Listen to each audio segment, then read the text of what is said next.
This is our plant monitoring system, which measures the soil temperature, air temperature and humidity, also soil moisture, and things like that. It has light intensity and manually adjusts the pump based on the soil moisture, and can make the puppet move so that if any animal or anything comes closer to harm the plant, it removes it.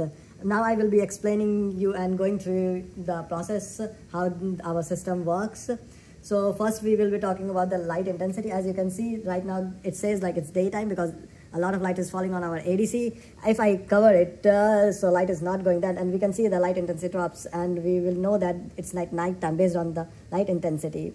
Now, as you can see, there is a capacitive sensor inside the soil which measures how much moisture and temperature of the soil, which is displayed also on the node red.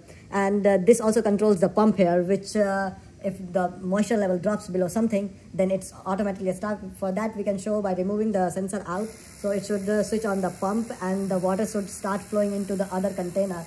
We do this to show the functionality of pump, that based on the capacitive value which drops below 400, what we set it to, and it triggers the pump and the water starts moving on. But when it detects like the moisture level has gone above the required, like which is 400, it stops the pump and the water stops flowing. And based on that, we can automatically trigger the watering of other plant.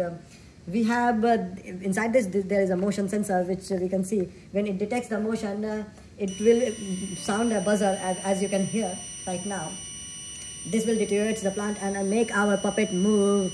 In this case, we have a little cute cat, which will make things go away so that it doesn't harm our plant. And also based on that, we can see the status of our motor and other things moving. Inside the case, there is a small fan which regulates the air whenever a motion is detected. And it is so that based on that timing, we can get very precise data at that moment what is happening. We will cover this so that it doesn't trigger when we move because it creates a lot of noise and hard to explain. As you can see, now it cannot detect a motion because it's covered, and our puppet has stopped, and our buzzer and fan is also stopped. Now my partner Toma will be explaining the other parts of the system. So on to the Toma, and he will be covering the NPK sensor and its functionality for now. Yes, so here is our NPK sensor, and so at first we did test it on our PCB, and we verified like we can transmit the data to the NPK sensor. However, but we are testing for this SAMD21 for just now to show like our NPK sensor is working. And so right here, we can see that our NPK is sending the data, and also in there, yes, we are sending. And so if NPK sensor is below certain level, for that, it will send email to this email address we already typed.